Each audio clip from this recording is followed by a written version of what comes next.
Before your mind finishes this sentence, it has already tried to escape. It has replayed a memory, predicted a future, judged a moment that has not yet arrived. That restless movement you feel right now, that quiet pressure behind the eyes, the tightness in the chest, is not random. It is the mind believing it must control life in order to survive it. And this belief, more than any external event, steals your peace. The Stoics understood this thousands of years ago. They saw that suffering is rarely caused by reality itself, by the stories we tell ourselves about reality. Overthinking is not intelligence turned inward. It is fear wearing the mask of thought. Emotional reactions are not weakness. They are signals that the mind has forgotten its proper place. This is where the journey begins, by fighting the mind, but by seeing it clearly for the first time. Most people believe their thoughts are who they are. They wake up already entangled in inner dialogue, already reacting to imagined threats, already exhausted by problems that exist only in possibility. The Stoics would say this is a kind of slavery, being ruled by impressions rather than reason. When something happens, rushes to label it as good or bad, success or failure, danger or safety. In that instant, emotion explodes, not because the event demanded it, because the judgment did. Overthinking grows from the same root. The mind believes every thought deserves attention, every scenario deserves rehearsal. But life does not require constant commentary. A storm does not argue with the sky. A river does not debate its direction. Yet the human mind resists the natural flow, convinced that control equals safety. This resistance creates tension. Tension becomes emotional suffering. Understanding this is the first quiet shift. The Stoics taught that there is a space between what happens and how we respond. In that space lies freedom. Overthinking collapses that space. It rushes in, filling silence with noise, filling uncertainty with imagined outcomes. Emotional reactions do the same but faster. Anger, anxiety, jealousy, fear, they erupt when the mind assumes it must protect the self immediately. But Stoic wisdom invites a pause, not suppression, not denial, a pause. In that pause, you begin to notice something radically. You are not your thoughts, and you are not your emotions. You are the one who observes them. This realization does not arrive loudly. It arrives gently, like dawn. And once seen, it cannot be unseen. As this awareness deepens, another truth emerges. Not everything that appears in the mind is worthy of belief. The Stoics called these appearances impressions. An impression might say, "This is unbearable," or "You are being disrespected," or "This will ruin everything." The untrained mind accepts these impressions as facts. The Stoic mind questions them. Is this within my control? Is this truly harmful or merely uncomfortable? Is my reaction improving the situation, adding to it? Overthinking feeds on unquestioned impressions. Emotional reactions are their echo. You begin to examine impressions instead of obeying them. The mind starts to quiet. Not because it is forced to be silent, because it is no longer being believed blindly.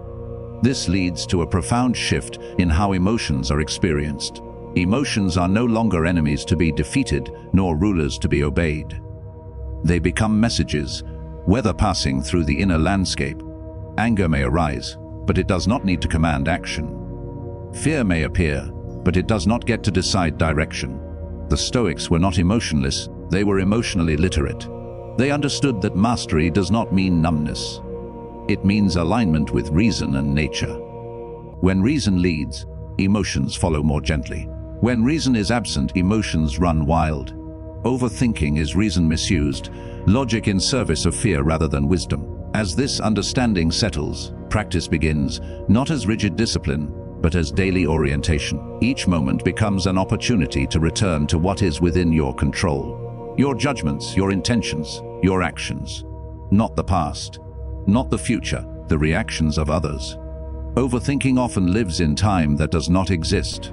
It replays yesterday or rehearses tomorrow. Stoic practice anchors the mind in now, not as a slogan, but as a lived philosophy. Right now, you can choose to respond with clarity rather than compulsion. Right now, you can let a thought pass without chasing it.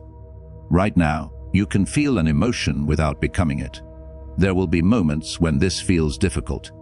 Old habits resist change. The mind may insist that vigilance is necessary, that worry is preparation, that emotional intensity proves you care. Stoic wisdom gently corrects this illusion.